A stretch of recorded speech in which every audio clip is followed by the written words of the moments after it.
بسم اللہ الرحمن الرحیم۔ السلام علیکم ورحمۃ اللہ وبرکاتہ۔ دوستو، یہ جو جاتا وقت ہے نا، اس میں ہر شخص پریشان ہے۔ ہر شخص کے گھر میں سے جو ہے نا کہ برکت اڑ گئی ہے، اس کی روزی میں سے برکت ختم ہو گئی ہے، اور ہر شخص کے گھر میں پریشانیاں ہیں، بیماریاں ہیں، اور ہر شخص جو ہے نا کہ ہر طرح طرح کی مصیبتوں میں گھرا پڑا ہے۔ لیکن ہمیں یہ پتہ نہیں ہوتا کہ ہماری چھوٹی چھوٹی غلطیوں کی وجہ سے، چھوٹی چھوٹی جو ہے نا لاپرواہیوں کی وجہ سے یہ مشکلات ہمارے سامنے آ جاتی ہیں، اور جو ہے نا کہ ہم ان کو جو ہے نا کہ آگے سے مقابلہ کرنے کی طاقت بھی نہیں رکھتے ہوتے، اور پھر بھی جو ہے نا کہ کیا کر رہے ہوتے ہیں کہ مخام میں ادھر گھریلو جھگڑوں میں یا اس میں پریشانیوں دن بدن جو ہے نا بڑھتی جاتی ہیں اور پریشان رہتے ہیں۔ تو دوستو، اس میں ہماری اپنی لاپرواہی ہوتی ہے، ہم اس چیز کو غور ہی نہیں کرتے کہ یہ کیوں آ رہی ہے، اس میں ہماری کیا غلطی ہے،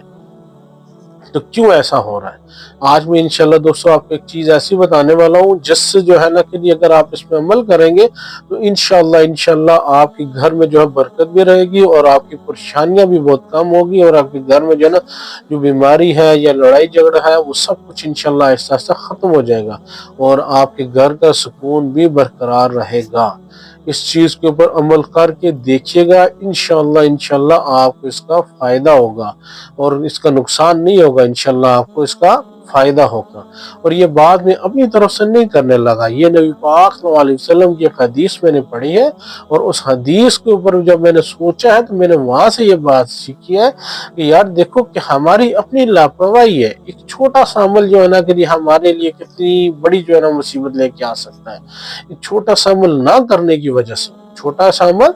نہ کرنے کی وجہ سے ہمارے اوپر کتنی بڑی مصیبت آ سکتی ہے، اور اس جو ہے نا کہ اگر ہم اس عمل کو انشاءاللہ جو ہے نا کہ باقاعدگی کے ساتھ کریں گے تو انشاءاللہ کیا ہوگا کہ ہمارے گھر میں برکت بھی رہے گی، ہمارے گھر کی پریشانیاں بھی ختم ہوگی، ہمارے گھر کا سکون بھی جو ہے برقرار رہے گا۔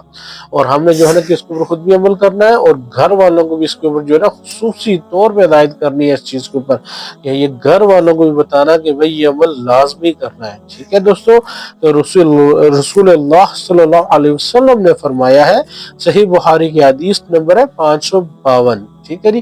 552۔ رسول اللہ صلی اللہ علیہ وسلم نے فرمایا، جس کی نماز عصر چھوٹ گئی گویا اس کا گھر اور مال سب لٹ گیا۔ یعنی دوستو کہ جس شخص کی نماز عصر چھوٹ گئی، اکثر ہمارے گھروں میں یہ ہوتا ہے کہ نماز عصر کا وقت تھوڑا کم ہوتا ہے،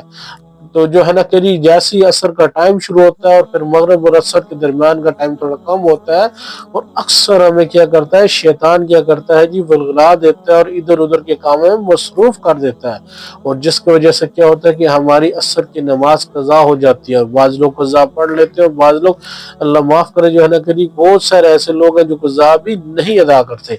تو نماز عصر جو ہے جس کی چھوٹ گئی، اس کے گھر سے اس کے گھر اور مال سب لٹ گیا۔ یہ کس کا فرمان ہے؟ حضرت محمد صلی اللہ علیہ وسلم کا، ہمارے پیارے نبی جو ہے نا، ہمارے پیارے نبی صلی اللہ علیہ وسلم کا فرمان ہے۔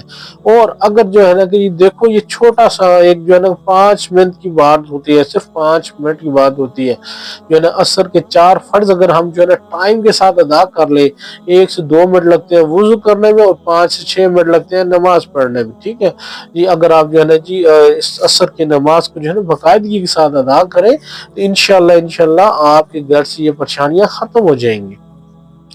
جس کی نماز اگر چھوٹ جاتی ہے نا تو اس کے گھر جو ہے نا، اس کا گھر بھی اور اس کا مال سب کچھ لٹ گیا، یعنی کہ جو ہے نا اس کے گھر میں جو سکون ہے، برکت ہے، جو بھی جو ہے نا کہ اللہ کی رحمت ہے، وہ سب کچھ ختم ہو جائے گی آہستہ آہستہ، اور جو ہے نا کہ جو اس کا مال ہے، اس کا بزنس ہے، اس کا کاروبار ہے، اس کے لیے دن بدن اس میں پریشانیاں بڑھیں گی، اس میں جو ہے نا اس کے لیے سکون ختم ہو جائے گا۔ تو دوستو یہ ایک چھوٹا سا عمل ہے جو ہے نا کہ عصر کی نماز پڑھنا، یعنی کہ عصر کی نماز ہم نہیں ادا کرتے تو اس کی وجہ سے کیا ہوتا ہے کہ یہ برکتیں ختم ہو جاتی ہے۔ اب ہم نے کیا کرنا ہے کہ جی 5 وقت کی نمازوں کی پابندی کرنی ہے، ہر نماز کی اپنی فضیلت ہے، ہر نماز کی اپنی فضیلت ہے، اس لیے صبح کی نماز بھی انشاءاللہ ادا کرنی ہے، ظہر کی نماز بھی ادا کرنی ہے، عصر کی نماز بھی ادا کرنی ہے، مغرب کی بھی نماز ادا کرنی ہے، اور عشاء کی نماز بھی ادا کرنی ہے، اور بالخصوص جو ہے نا کہ یہ ساری نمازیں ہم نے ادا کرنی ہے، اپنے آپ کو اس چیز کے اوپر پابند بنانا ہے، اور بالخصوص بالخصوص جو ہے نا کہ جن لوگوں کے گھروں میں یہ پریشانیاں آ رہی ہیں، کہ ان کے گھر میں جو ہے نا سکون نہیں ہے، چین نہیں ہے، جو ہے نا کہ یا گھر میں لڑائی رہتی ہے اکثر جو ہے نا کہ، یا ان کی روزی میں برکت نہیں ہے، تو ان کے گھر میں سے برکت ختم ہوتی جا رہی ہے، ان کے رزق میں برکت نہیں ہے، اور پتہ نہیں چلتا کہ یار اتنی سیلری لے کے آتے ہیں ایک دم سے ختم ہو جاتی ہے، اتنا سودا صرف لے کے آتے ہیں ختم ہو جاتا ہے، کہاں جاتا ہے کیسے جاتا ہے۔ تو وہ لوگوں کے لیے یہ بات خصوصی طور پہ ہے کہ وہ خود اس بات کو معائنہ کرے کہ آیا کہ کیا ہم نماز کی پابندی کر رہے ہیں، اور کیا آیا کہ جو ہے نا کہ جو نماز کی پابندی کر رہے ہیں تو ہمارے گھر میں عصر کی نماز تو نہیں چھوٹ رہی۔ یہ جو ہے نا کہ جی اپنے گھر میں اس چیز کا خود دیکھنا ہے، اور اپنے گھر والوں کو بھی اس کی جو ہے نا نصیحت کرنی ہے، اور خود بھی اس پہ اوپر عمل کرنا ہے۔ یہ میں نہیں کہہ رہا، یہ نبی پاک صلی اللہ علیہ وسلم کا فرمان ہے کہ جس کی عصر کی نماز چھوٹ گئی گویا اس کا گھر اور مال سب لٹ گیا۔ تو جو ہے نا کہ اب جو بندہ عصر کی نماز پڑھے گا، اس کا مطلب ہے کہ جو بندہ عصر کی نماز اپنے ٹائم سے پابندی کے ساتھ پڑھے گا، انشاءاللہ اس کے گھر میں سکون بھی رہے گا، اس کے گھر کا مال بھی بحفاظت رہے گا، اس کے گھر میں جو ہے نا کہ برکتیں بھی رہیں گی، اور اللہ پاک کی رحمتیں بھی رہیں گی۔ اس پہ دوستوں خود بھی عمل کرنا ہے، دوسروں کو بھی بتانا ہے، اپنے گھر والوں کو بالخصوص بتانا ہے۔ جی جزاک اللہ، بہت بہت شکریہ، دعاؤں میں یاد رکھیں۔